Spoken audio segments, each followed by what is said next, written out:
வணக்க மக்களே, இன்றைக்கி எதை பற்றி பார்க்க போகிறோம் அப்படின்னு பார்த்தீங்கன்னா, கரெக்டுங்க, ஒரு ஸ்வீட் ரெசிபி தான் பார்க்க போகிறோம். இது என்ன அல்வா அப்படின்னு பார்த்தீங்கன்னா, பாதாமும் கேஷ்யூவும் வச்சு ரெண்டுத்தையும் மிக்ஸ் பண்ண அல்வா தான்.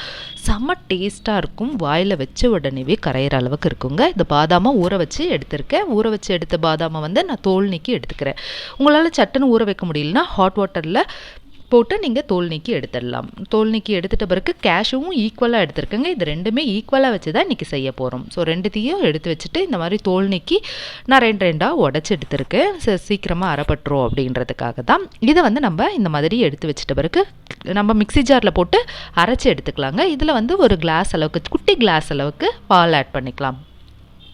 இப்போ இதையும் நல்லா மைய அரைச்சி எடுத்துக்கலாம். ரெண்டுமே போட்டு நான் செஞ்சுருக்கேன். நீங்கள் வெறும் கேஷ்யூ வச்சும் செய்யலாம், இல்லை பாதாம் வச்சும் கூட தனித்தனியாக கூட செய்யலாம். ரெண்டும் போடும்போது ஃப்ளேவர் இன்னும் நல்லா இருந்தது. ஸோ இதை தான் ட்ரை பண்ணியிருந்தேன். இப்போ ஒரு கடாயில் பார்த்தீங்கன்னா அரைச்சி வச்சுருக்க பேஸ்ட் எல்லாமே ஆட் பண்ணிடலாங்க. இதை பர்ஃபி டைப்பும் பண்ணலாம். கூட நீங்கள் பால் பவுடர் வேணும்னாலும் ஆட் பண்ணி அது வேறு மாதிரி ஒரு டேஸ்ட்டாகவும் இருக்கும். அந்த மாதிரி கூட செய்யலாம். நான் இன்றைக்கி இந்த 2 ப்ராடக்ட்டை வச்சு மட்டும்தான் செஞ்சுருக்கேன், கேஷ்யூவும் பாதாமும். இப்போ இது எல்லாமே நல்லா இந்த மாதிரி மிக்ஸ் பண்ணி விடுங்க. அடி பிடிக்க ஆரம்பிக்கும். இந்த கொட்டின உடனே பார்த்திங்கன்னா நம்ம சர்க்கரையும் ஆட் பண்ணிடலாம். இப்போ சர்க்கரை நான் 2 கப் அளவுக்கு, பால் 1 கப் அளவுக்கு ஆட் பண்ணோம் இல்லைங்களா, அதே கப்பில் 2 கப் அளவுக்கு அந்த கிளாஸ் அது அளவுக்கே ஆட் பண்ணிக்கிறேன். உங்களுக்கு சர்க்கரை கம்மியாக வேணும்னா உங்கள் இஷ்டம், அதுக்கு தகுந்த மாதிரி ஆட் பண்ணிக்கோங்க. இப்போ இது எல்லாமே நல்லா மிக்ஸ் பண்ணி விட்டுடலாம்.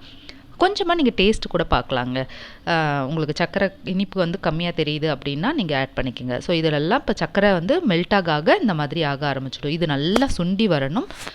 அந்த மாதிரி வரும்போது நீங்கள் பர்ஃபியாக வேணும் அப்படின்னீங்கன்னா இதில் ஒரு பிளேட்டில் நெய் தடவி வச்சுக்கோங்க. அதை பீஸ் பீஸாக கட் பண்ணலாம். இப்போ இது எல்லாமே பாருங்கள் நல்லா திரண்டு வருது. இந்த சமயத்தில் 2 ஏலக்காவை பொடியாக்கி நான் இதில் ஆட் பண்ணியிருக்கேங்க. பவுடர் ஏலக்காய் இருந்தாலும் ஆட் பண்ணிக்கோங்க. இந்த மாதிரி நல்லா மிக்ஸ் பண்ணி விட்டுக்குங்க. கலருக்கு குங்குமப்பூ போட்டால் சூப்பராக கலர் வரும். நான் அது இல்லாதனால ஒரு சிட்டிக்கை மஞ்சத்தூள் போட்டிருக்கேன். மஞ்சத்தூள் வாசம் எதுவும் வராது. கண்டிப்பாக ஆட் பண்ணிக்கோங்க. இப்போ நெய்யில் ட்ரை ஃப்ரூட்ஸ் எது வேணாலும் ஆட் பண்ணிக்கலாம். நான் வெறும் முந்திரி மட்டும் ஆட் பண்ணியிருக்கேன். நீங்கள் பாதாம், பிஸ்தா இந்த மாதிரி எது வேணாலும் ஆட் பண்ணிக்கலாம். நல்லா மிக்ஸ் பண்ணி திரண்டு வருது பாருங்கள். நெய்யெல்லாம் பிரிஞ்சு வருது. சூப்பரான பாதாம் கேஷ்யூ அல்வா தயாராகியாச்சுங்க. இதில் நீங்கள் டெக்கரேட் பண்ணால் பண்ணிக்கலாம்.